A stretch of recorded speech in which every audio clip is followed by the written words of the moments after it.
बोलो जयकारा बोल मेरे श्री गुरु महाराज की जय। बोलो साचे दरबार की जय। बोलो श्री अनंतपुर वासी भगवान की जय। बोलो नंगली निवासी भगवान की जय। अतः संत जन बार बार चिताते तथा जगाते हैं कि इस वक्त ही विचार कर ले, फिर नहीं वेला हथ आउने दा। टूटा शीशा ना कारीगर जोड़ सके, भजिया मोती ना फिर गड़ाउने दा। डिगा फल ना डाली दे नाल जुड़दा, फिटिया दूध ना फिर जमाउने दा। सब संत पुकार दे साईं लोका, यही वेला ई रब दे नू पाउने दा। मनुष्य यदि उचित अवसर पर काम नहीं करता तो फिर ऐसा दुर्लभ अवसर कब प्राप्त हो सकेगा। जिस प्रकार टूटे कांच को कारीगर फिर से साबुत नहीं बना सकता, मोती यदि टूट जाए तो उसे फिर गांठा या जोड़ा नहीं जा सकता। जो फल एक बार डाली से गिर जाता है उसे पुनः टहनी पर नहीं लगाया जा सकता। फटे हुए दूध को जमा कर दही बनाना असंभव है। ऐसे ही मानव जीवन का अमूल्य समय एक बार हाथ से निकल गया तो यह समय फिर हाथ आने का नहीं। सभी संत पुकार पुकार कर कह रहे हैं कि यह मालिक से मिलने का सुअवसर है। ऐसा अवसर पुनः प्राप्त होना आसान नहीं। मानव देह का सुदृढ़ पोत मालिक की दया के अनुकूल वायु, सत्संग और संत सद्गुरु जैसे चतुर केवट को पाकर जो भजनाभ्यास करके भव से पार होने का उद्यम करने में आलस्य करता है, उसने मानो मालिक की दया कृपा स्नेह का आदर नहीं किया। फलस्वरूप वह दुख का परेशानी ही उठाएगा। स्मरण रहे कि नीति किसी का पक्षपात नहीं करती, ना ही किसी के प्रति अन्याय करना उसका नियम है। भजन बंदगी के बिना काल कर्म के चक्र से छुटकारा पाना कदापि ना मिलेगा। इस धोखे में कोई ना रहे कि भजन किए बिना उसे अन्य योनियों की दीर्घ श्रृंखला काटी जाएगी। संतों के निर्णय है कि वारी मत्थे वरु होई घृत, सिकता ते बरु तेल, बिनु हरि भजन ना भव तरिए, यह सिद्धांत अपेल।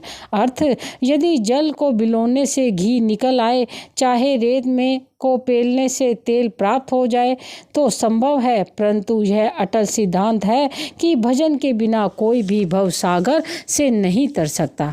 अतएव अपने अनमोल जीवन के बहुमूल्य क्षणों को भजन भक्ति में व्यय करके इस जन्म का पूरा पूरा तथा सच्चा लाभ प्राप्त करो। यही सत्पुरुषों का उपदेश है।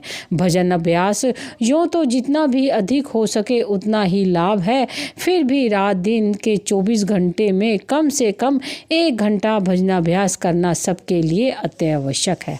इस प्रकार आप कभी गुरुमुखों को, शरणागतों को, कभी जिज्ञासु दर्शनार्थ संगतों को भी, कभी विशेष प्रेमियों को तदनुरूप श्री प्रवचनों से लाभान्वित करते ही रहते थे। श्री आनंदपुर में तथा श्री प्रयाग धाम में आपने कितनी ही बार प्रवचन फरमाए, उनमें से कुछ एक तो यहाँ संकलित किया गया है और कुछ एक सत्संग उपदेश श्रीमुख प्रवचन में आगे दिए गए हैं। उनके विशाल परमार्थिक कार्य को शब्दों में सीमित नहीं किया जा सकता। अतः आप भक्ति परमार्थ के पथ को उत्तरोत्तर उन्नति देते रहे। आपकी पावन संगति में जो भी आया वह माला माल हो गया। अंत में अप्रैल सन 1970 में आप श्री आनंदपुर में विराजमान थे। सेवकों को आपकी सेहत कुछ सुकोमल प्रतीत हुई। सेवकों ने श्री चरणों में विनय की कि प्रभु किसी डॉक्टर को बुलाने के लिए श्री आज्ञा प्रदान करें। आपने उस समय फरमाया, हमारी सेहत डॉक्टरों की दवाइयों से कदापि ठीक नहीं हो सकती। यह सब तो श्री परमहंस दयाल जी के हाथ में है। यही उन्हीं का अधिपत्य है। वे जो चाहेंगे करेंगे। तुम तो समझ रहे हो कि हम धीरे धीरे चल रहे हैं ना, सो हमारी सेहत सुकोमल है। हम व्यास पूजा पर तेज तेज चला करेंगे। पुनः फरमाया कि हम व्यास पूजा पर अथवा व्यास पूजा के पर्व से कुछ दिन पहले बिल्कुल स्वस्थ हो जाएंगे। महात्मा परम योगानंद जी ने विनय की कि भगवान, हम आपको सुंदर सेहत में देखना चाहते हैं। श्री सद्गुरु दीनदयाल जी तनिक मुस्कुरा दिए।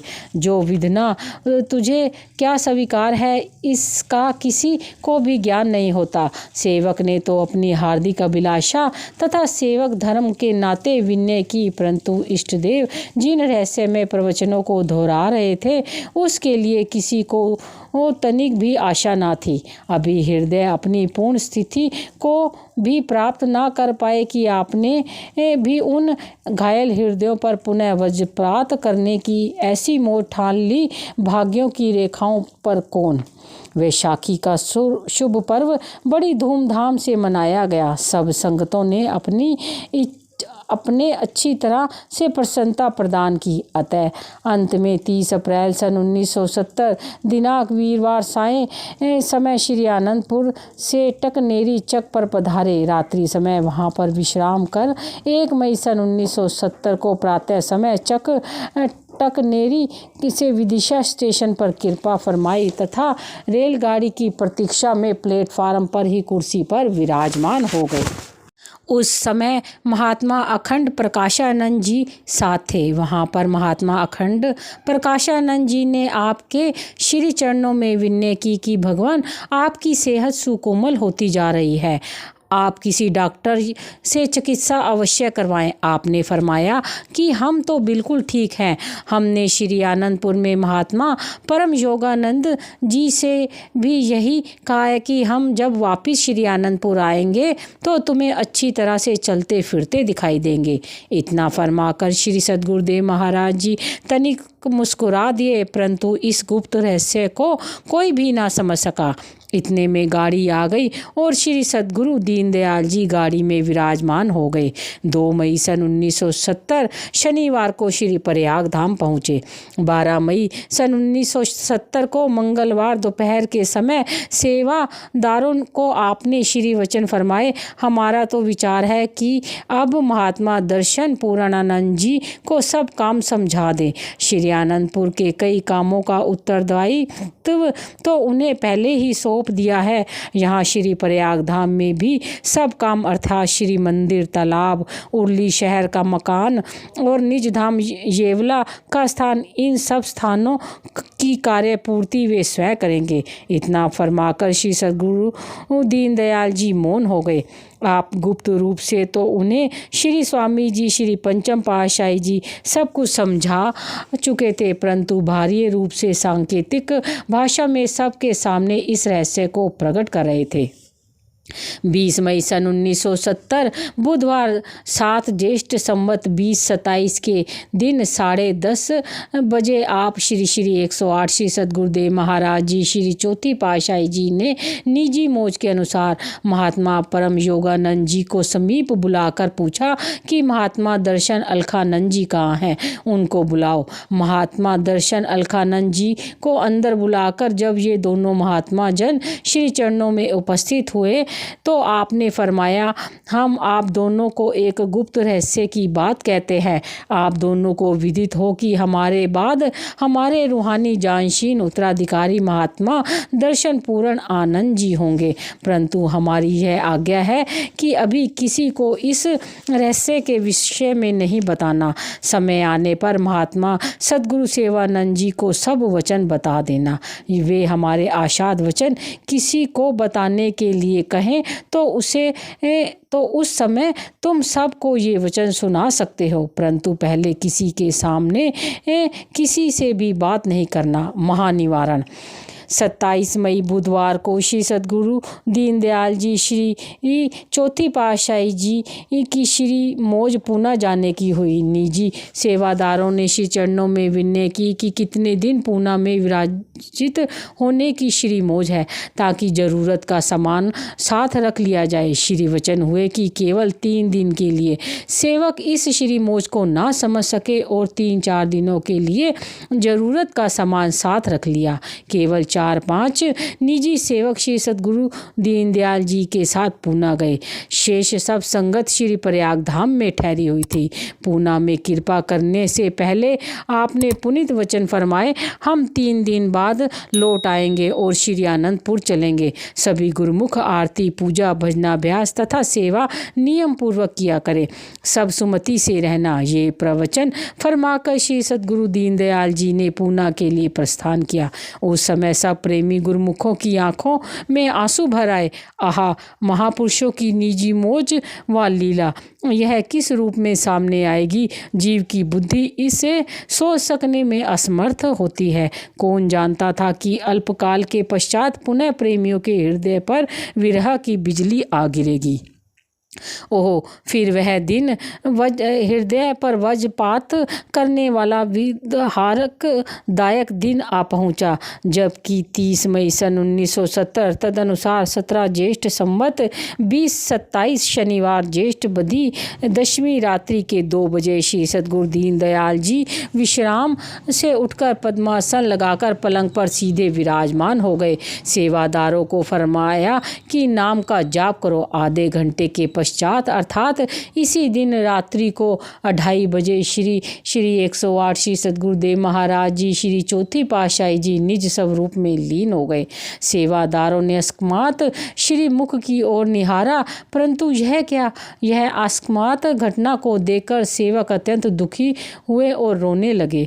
यह वही दिन था जिस दिन के लिए श्री सद्गुरु दीनदयाल जी ने फरमाया था कि 3 दिन के पश्चात लौट आएंगे। इधर श्री प्रयाग धाम में प्रेमी जन श्री सद्गुरुदेव महाराज जी के आगमन की राह में नयन बिछाए प्रतीक्षा कर रहे थे कि आज हमारे प्रभु घर लौट आएंगे। सूनापन, उदासी, हर ओर सन्नाटा ही छाया हुआ सा लगता था। आकाश से मानो चांद शीतलता के स्थान पर अंगारे बरसा रहा था। प्रेमी हृदयों के प्रेम चिराग विरह के झकोलों से बुझ गए। वे रात्रि समय ही उठे और परस्पर एक दूसरे से कहने लगे कि ना जाने क्यों आज नींद तो आती ही नहीं। घबराहट, बेचैनी से दिल व्याकुल हुआ जा रहा था। रह रहकर प्रेमी यह कह उठते कि श्री सद्गुरुदेव महाराज जी ने प्रातः यहाँ कृपा करनी है, तो ना जाने क्यों यह दिल हर्ष के स्थान पर दुखों का घर बन रहा है। मन ही मन सभी प्रेमी गुरुमुख श्री इष्ट देव श्री सद्गुरु दीनदयाल जी के लिए सकुशलता के लिए विधाता से प्रार्थना करने लगे, परंतु उन्हें क्या मालूम कि जो भाग्य की रेखाओं पर वज्रपात होना था वह हो चुका है। उधर पूना में सेवादारों ने सोचा कि पहले श्री सद्गुरु दीनदयाल जी के परम पवित्र स्थूल शरीर को श्री प्रयाग धाम में ले जाना चाहिए, क्योंकि श्री आनंदपुर के साथ आई हुई संगत जो श्री प्रयाग धाम में ठहरी हुई है उन्हें साथ लेकर श्री आनंदपुर जाना चाहिए। साथ ही भारत के सभी बड़े बड़े नगरों में संप्रदाय के आश्रमों तथा प्रेमी जनों तक फोन तथा तार द्वारा इस दुखद समाचार की सूचना दे दी जाए कि श्री सद्गुरुदेव महाराज जी श्री चौथी पातशाही जी के अंतिम श्री दर्शन के लिए सब श्री आनंदपुर आ पहुँच जाए। पूना से परम पवित्र स्थूल शरीर को कार में विराजमान कर श्री प्रयाग धाम लाया गया। दूर से ही कार को बिना हॉर्न करते हुए आती देखकर सेवादारों के चेहरों का रंग बदला हुआ देखकर गुरुमुख जन घबरा गए। ज्यों ही कार समीप पहुंची तो श्री सद्गुरु दीनदयाल जी को इस स्वरूप में देखकर सब संगत करुण क्रदन करने लगी। कई तो वही बेसुध हो गए। यह क्या, विरह की ज्वाला ने समस्त वातावरण को इस अग्नि को प्रज्वलित कर डाला। अब उन्हें पता चला कि श्री सद्गुरुदेव महाराज जी जो 3 दिन के लिए श्री प्रवचन फरमा गए थे और आज वही चौथा दिन 30 मई सन 1970 का था। अशोकनगर फ़ोन कर जब श्री आनंदपुर में यह दुखद समाचार मिला तो एकदम सन्नाटा छा गया। कौन जाने कि दुख का पहाड़ टूटते हुए समय न लगेगा। समस्त श्री आनंदपुर भी शोक सागर में डूब गया। श्री प्रयाग धाम में ठहरी हुई संगत ने शीघ्र ही वहाँ से बस पर कार के साथ साथ प्रस्थान किया। मार्ग में दिल संभाले ना संभलता था, परंतु हृदय पर पत्थर रखकर उन गुरुमुखों ने मार्ग पार किया। 31 मई रविवार के दिन साढ़े 7 बजे कार श्री आनंदपुर पहुंची। हजारों की संख्या में संगतें यहां पहुंच चुकी थी। कार के पहुंचते ही सेवादारों तथा सभी संगतों की आंखों से ना जाने कितनी नदियों के प्रवाह बांध तोड़कर बह निकले। तत्पश्चात प्रमुख प्रबंधकों ने यह आपस में परामर्श किया कि रात्रि समय तक जितनी संगतें पहुंच जाएंगी उनको श्री दर्शन हो जाएंगे। श्री आनंदपुर की सीमा में व श्री परमहंस अद्वैत मंदिर के उत्तर पश्चिम में जो स्थान प्रभु अपने लिए पहले ही नियुक्त कर गए हैं वहां महासमाधि तैयार कराई गई। अतः 1 जून तदनुसार 19 ज्येष्ठ सोमवार को श्री सद्गुरु दीनदयाल जी श्री चौथी पातशाही जी के श्री विग्रह स्थूल शरीर को स्नान कराकर नए वस्त्र पहनाए गए। विधि पूर्वक तिलक लगाकर श्री आरती उतारी गई। सबने हृदय पर पत्थर रखकर अपनी श्रद्धा के पुष्प अर्पित किए। उस समय श्री सद्गुरुदेव महाराज जी ऐसे लग रहे थे मानो वे नयन मूंद कर प्रेमियों की परीक्षा ले रहे हैं और अभी वे अवश्य ही प्रवचन करेंगे। गुरुमुखों ने अपने ही हाथों में अपने प्रभु को अंतिम विदाई देने के लिए पालकी को तैयार किया और उसमें श्री सद्गुरुदेव महाराज जी को विराजमान किया। सब संगत श्री प्रभु को पालकी के साथ साथ दिल थामे श्री दर्शन करती हुई जा रही थी। श्री सद्गुरुदेव महाराज जी की श्री पालकी को ही श्री परमहंस अद्वैत मंदिर की परिक्रमा कराई गई। फिर श्री 108 श्री सद्गुरुदेव महाराज जी श्री तीसरी पातशाही जी के श्री आनंद शांति भवन की परिक्रमा कराने के बाद 1 जून सन 1970 तदनुसार 19 ज्येष्ठ संवत 2027 ज्येष्ठ बदी दशमी सोमवार प्रातः 8 बजे श्री सद्गुरुदेव महाराज जी श्री चौथी पातशाही जी को महासमाधि में विराजमान कराया गया। बस संगत प्रभु को अंतिम विदाई देकर एकदम से चित्कार कर उठी। जो जहाँ था वहीं बेसुध होकर गिर पड़ा। उस समय प्रकृति ने भी शोक का बाना पहन लिया। सुबह की वायु साए साए के शब्द में रुदन करती हुई पेड़ पौधों के गले लगकर करुण क्रदन कर रही थी। चाहू और उदासी छाई हुई थी। पुनः मर्यादानुसार सब कार्यवाही की गई। श्री 108 श्री सद्गुरुदेव महाराज जी श्री चौथी पातशाही जी के श्री मुख से 20 मई सन 1970 को फरमाए गए वचनानुसार 4 जून को प्रातः 8 बजे श्री आनंदपुर के सत्संग हाल में सब संगत को एकत्र कर यह श्री आज्ञा सुनाई गई कि श्री 108 श्री सद्गुरुदेव महाराज जी श्री चौथी पातशाही जी ने यह श्री आज्ञा हुई है कि हमारे रूहानी जानशीन महात्मा दर्शन पूर्ण आनंद जी होंगे। सर्व संगत ने श्री आज्ञा शिरोधार्य कर श्री स्वामी जी श्री पंचम पातशाही जी के श्री चरणों में दंडवत वंदना की। श्री सद्गुरु दाता दयाल जी श्री पंचम पातशाही जी ने ये प्रवचन फरमाए, हमारे लिए जो श्री सद्गुरुदेव महाराज जी ने श्री दरबार की सेवा करने की श्री आज्ञा प्रदान की है, हम उसका पालन करेंगे व आप सब गुरुमुखों को भी श्री सद्गुरु दीनदयाल जी की आज्ञा का पालन करना होगा। विधि पूर्वक रूहानी जनशीन देने का दिन 10 जून बुधवार सन 1970 को निश्चित किया गया। श्री मुख प्रवचन श्री 108 श्री सद्गुरुदेव महाराज जी श्री चौथी पातशाही जी अधिकांश भजनाभ्यास तथा अंतर्दृष्टि उधारने के विषय में निज मुख से प्रवचन फरमाया करते थे। उन अमूल्य श्री प्रवचनों में से कुछ एक प्रवचन रश्मियों को यहाँ प्रस्तुत किया गया है, जिन्हें पढ़कर व मनन करके प्रेमीजन अपना जीवन आनंदमय बनाए। प्रवचन नंबर 1। संसार में के चाहे कितने ही पदार्थ एकत्र कर लो, महल मकान आदि का निर्माण कर लो अथवा करवा लो, कितनी ही अतुल धनराशि का संचय कर लो, मान बढ़ाई बल ऐश्वर्य की प्राप्ति कर लो, किंतु अंत तो सब अनित्य एवं नश्वर सामग्री ही है। इनमें से मनुष्य का साथ देने वाली तो कोई भी वस्तु नहीं है। शेख साहिब जी का कथन है कि हमारा केवल यही उपदेश याद रखो कि नश्वर तथा क्षण भंगुर जगत का भरोसा कभी भूल से मत करना। संसारिक धन संपत्ति तो अतृप्ति मूलक है। यदि लाख रुपए जमा कर लो तो 10 लाख बनाने की तृष्णा उत्पन्न होगी, और यदि 10 लाख जमा हो गए तो करोड़ बनाने की तीव्र इच्छा होगी। जब 1 लाख असत एवं मिथ्या है तो 10 लाख उसकी अपेक्षा 10 गुना मिथ्या तथा असत है, और 1 करोड़ उसकी अपेक्षा 100 गुना अधिक मिथ्या हुए। अतः तो सब मिथ्या ही मिथ्या है। संत फकीरों का कथन है कि लालच, लोभ अथवा तृष्ण इच्छाएं ये सब एक ही व्याधि अशांति के विभिन्न नाम है। ये व्याधि बहुत बुरी बला है। इसका पेट कभी नहीं भर सकता, सदा अतृप्त ही रहता है। तमारा सेहत हफसत व हर सेत तहसीत। शेख साहिद साहिब कहते हैं, जैसे उर्दू में तमा तृष्णा में 3 अक्षर तोए मीन एन है और तीनों ही खाली हैं अर्थात बंदी से रहित हैं, वैसे ही तृष्णा का पेट सदा खाली ही रहता है।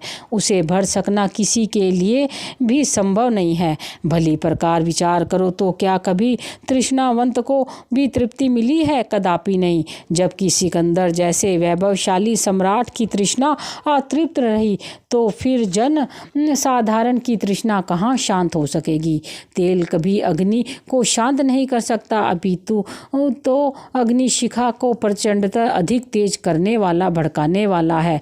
यदि अग्नि को शांत करना हो तो उस पर मिट्टी तथा जल डालने से वे कम हो सकेगा। इसी प्रकार वासनाओं अथवा तृष्णा की पूर्ति का यत्न ही तृष्णा की ज्वाला को अधिक भड़काने के लिए तेल का काम करता है।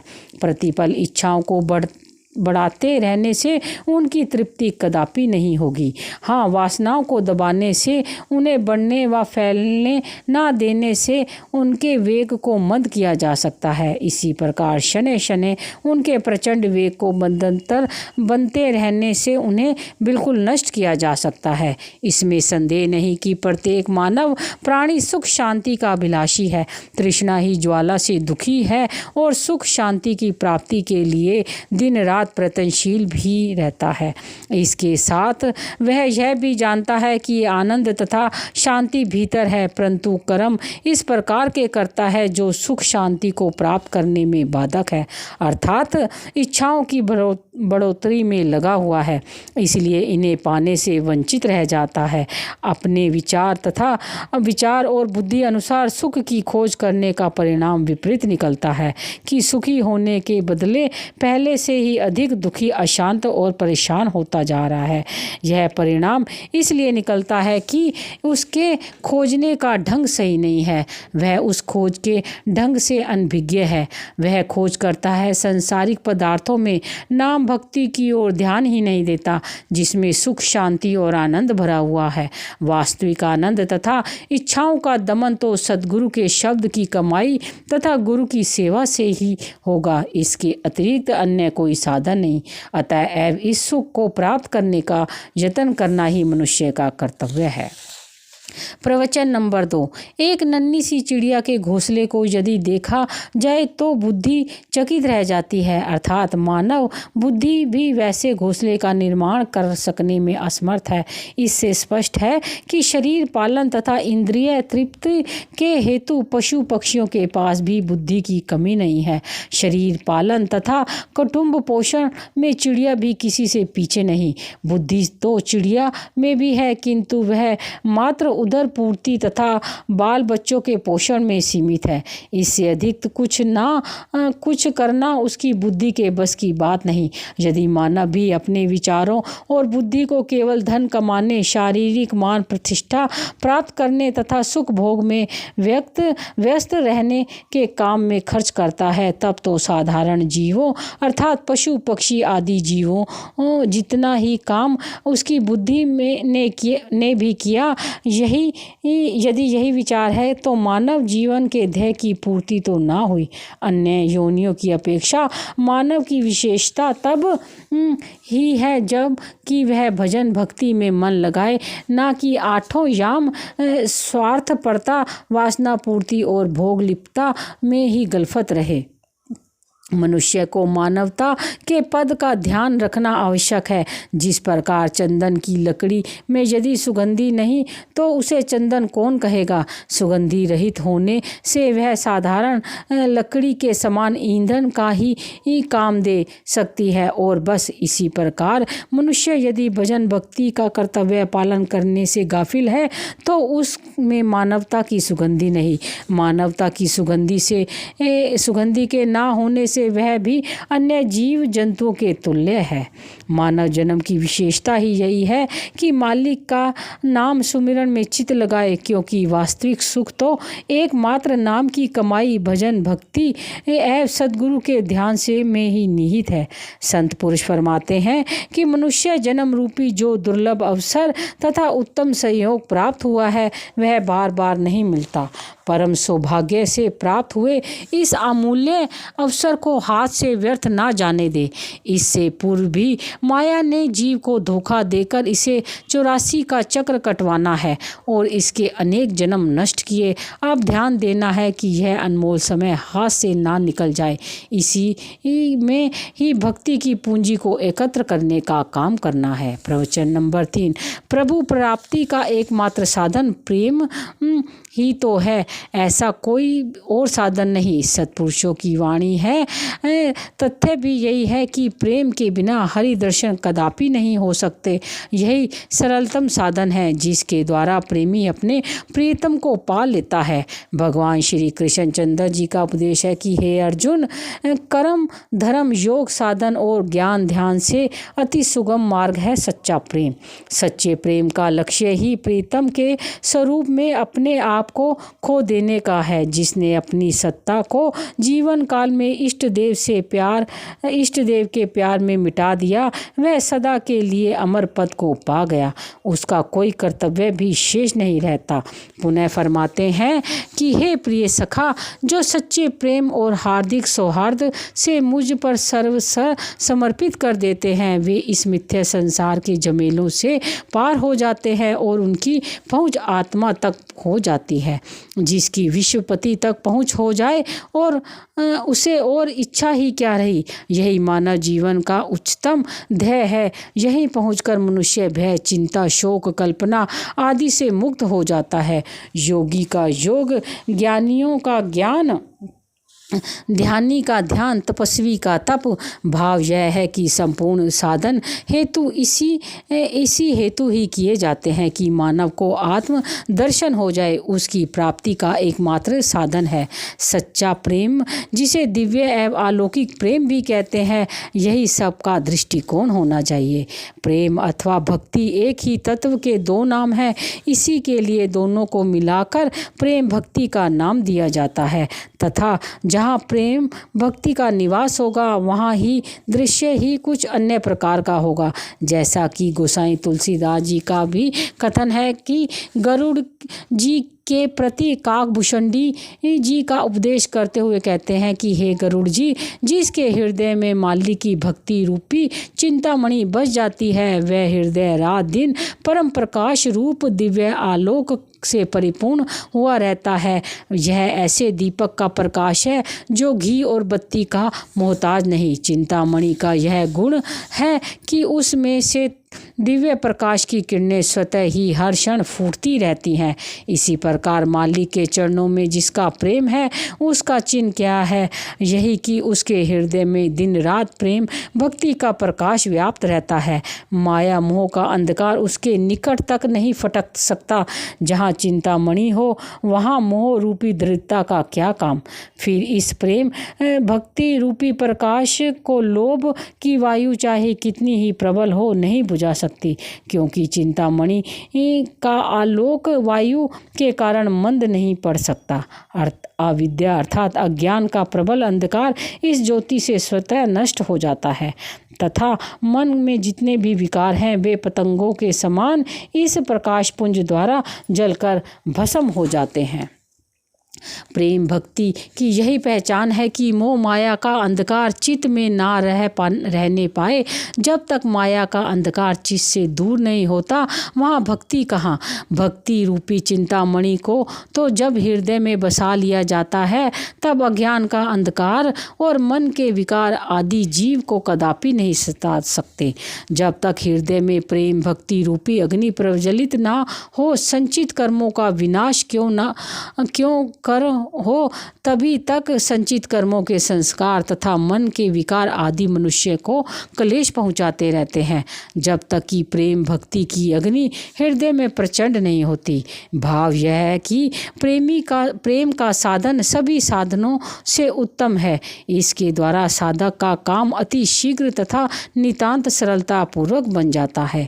प्रेम मार्ग को विहंगम मार्ग कहा जाता है, अर्थात यह पक्षी की भांति उड़ान का मार्ग है। प्रेम की अपेक्षा अन्य कर्म धर्म सब पिपलिका मार्ग है। जिसे बड़ी लंबी यात्रा करनी हो वह यदि चूंटी चाल से चले तो कब तक अपने लक्ष्य स्थान को प्राप्त करेगा, और यदि पक्षी की गति से उड़ेगा तो कितनी देर लगेगी, इनका अनुमान कर सकना बहुत कठिन है। जीवात्मा भी जन्म जन्मांतरों से अपने मालिक से दूर पड़ा हुआ है। इसके समुक्त भी बड़ी लंबी यात्रा है। इसलिए जब तक मालिक के चरणों में प्रेम ना होगा भक्ति मार्ग में सफलता की आशा नहीं की जा सकती। प्रेम के बिना लक्ष्य की प्राप्ति करना कठिन है। बोलो जयकारा बोल मेरे श्री गुरु महाराज की जय।